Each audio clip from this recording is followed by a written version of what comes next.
Bonjour, dans ce vidéo, on va commencer à introduire le langage PHP par répondre à certaines questions, comme pourquoi le langage PHP, c'est-à-dire quelle est la nécessité d'utilisation du langage PHP, aussi quelle est la différence entre une page web dynamique et une page web statique, et quel est l'environnement de développement pour le langage PHP. Donc, pour introduire ce langage, on va voir sa nécessité. Pourquoi on va utiliser ce langage?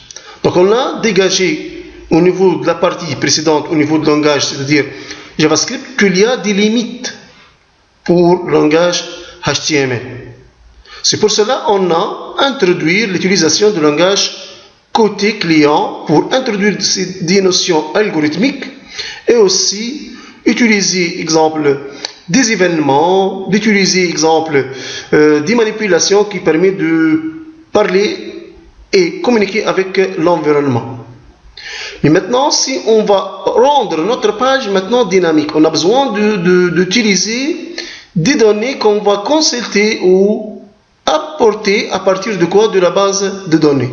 Et aussi, dans certains cas, on a besoin de sécuriser le contenu de notre page pour ne pas donc entraîner certaines modifications qu'on peut trouver au niveau du langage HTML. C'est-à-dire, à partir du navigateur, on peut entrer sur la source de la page HTML et le modifier. Par contre, si on va utiliser le langage PHP, on va sécuriser un peu notre source. Ça, c'est tout à fait la nécessité. C'est-à-dire, la nécessité, c'est l'utilisation des bases de données et sécuriser un peu le code. Maintenant, si on veut maintenant voir la deuxième partie, c'est-à-dire comment peut-on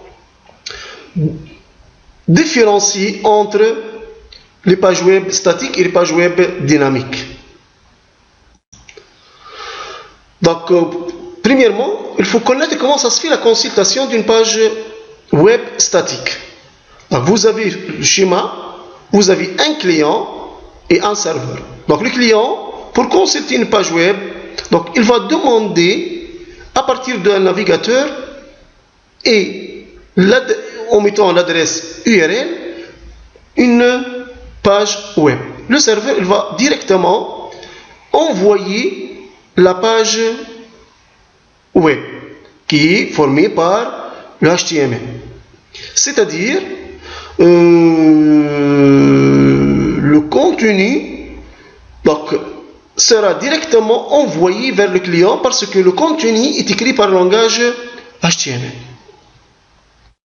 Maintenant, comment peut-on consulter une page web dynamique? Donc, on a dans le schéma le client qui va demander à partir d'un navigateur une page. Le serveur, qu'est-ce qu'il va faire? Il va commencer par générer la page en passant par lire premièrement le contenu du PHP et aussi s'il y a des données qui sont mises au niveau de la page à partir de d'une base de données. Après, il va interpréter tout ça pour retourner vers le client une page qui est écrite en HTML. Donc ici, si on va revenir à l'exemple pour voir la première partie qu'on a dit qu'on ne peut pas consulter le contenu d'une page HTML.